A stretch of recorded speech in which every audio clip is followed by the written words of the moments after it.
بسم الله الرحمن الرحيم، والصلاة والسلام على المبعوث رحمة للعالمين والمعلم للبشرية سيدنا محمد وعلى آله وأصحابه أجمعين ومن اتبعه إلى يوم الدين. ثم أما بعد، بخصوص إن الناس خافت تنزل 11/11، هل هذا يعد نصر أو فشل؟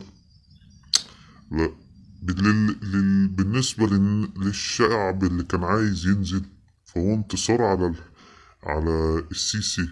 زي ما انتوا شايفين الرعب بتاعه جعل الداخلية تنزل بالعربيات تلف حتى في الحواري، يعني الشوارع الشعبية، الحواري الشعبية الفقيرة، ومستقصد المساجد طبعا، يعني ساعة الصلاة، أساس خايف المظاهرات تخرج. طبعا الناس شافت كده خافت، فضلوا لحد المغرب كده كله قاعد في بيته زي النسوان خايف ينزل. هم آخرهم كل مواطن منهم يعمل راجل على مراته مثلا.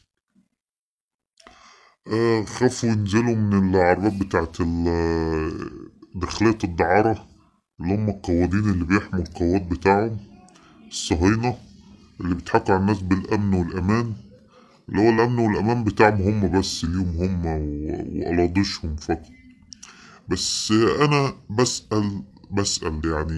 بسأل السيسي والداخلية والجيش ومؤيدينهم اللي طالعين نازلين على الفيديوهات هنا، وفي كل موقع يدافعوا عنه، وهو بيقول ايه؟ مصر فقيرة وانا ما عنديش فلوس اعلم ولا اكل ولا اشرب ولا عالج ولا صنع ولا نزرع. طيب دلوقتي العربيات والمدرعات الشرطة دي اللي لفت النهاردة البلد كلها ليل نهار، اتكلفت بنزين كام؟ يقدر يطلع لنا ميزانية الشرطة زي الدول المحترمة كده بتطلع الميزانية بتاعت وزارة الداخلية تعلنها أمام الشعب كده؟ وزارة الداخلية صرفت كام في السنة كده أو في الشهر؟ مش هيرضى طبعا، هيقولك دي أسرار عسكرية بحجة يعني، ولا هي أسرار عسكرية ولا نيلة. انتوا تثقوا عريانة. أنا بقول للداخلية والجيش واللي بيصدقوهم ومفكرين نفسكم دولة بجد، انتم امتيازكم عريانة بنسوانكم بعيالكم أمام أمريكا وإسرائيل، وبتشتروا أسلحتكم من أمريكا، وبتشتروا حاجات تانية من إسرائيل من تحت الترابيزة احنا طبعا، وبتتبيعوا وتاخدوا مع اليهود في أسركوا، وتياسكوا عريانة ليهم ومتصورة. طب ليه على الشعب عاملينها أسرار؟ يعني الشعب هو صاحب البلد وصاحب القرار، أسرار. إنما أمام الغرب عادي. يعني انتم زي الواحدة الست اللي تقبل تتعرى قصاد الرجالة غرب، وإنما قصاد جوزها تقول له لأ عيب حرام. وكمان تفتح رجليها للغريب، إنما جوزها لأ. صح؟ انت كده يا سيسي، انت وجيشك وشرطتك بقضائك بمؤيدينكم، بتفكروا تفكير العاهرات الزواني بتوع بيوت الدعارة. يعني حتى الست الداعرة اللي شغالة بفلوس ممكن تقبل تفتح رجلها لجوزها وللي بره. انت لأ، قصاد جوزك عاملة عذراء، قصاد الغريب عاملة شرموطة.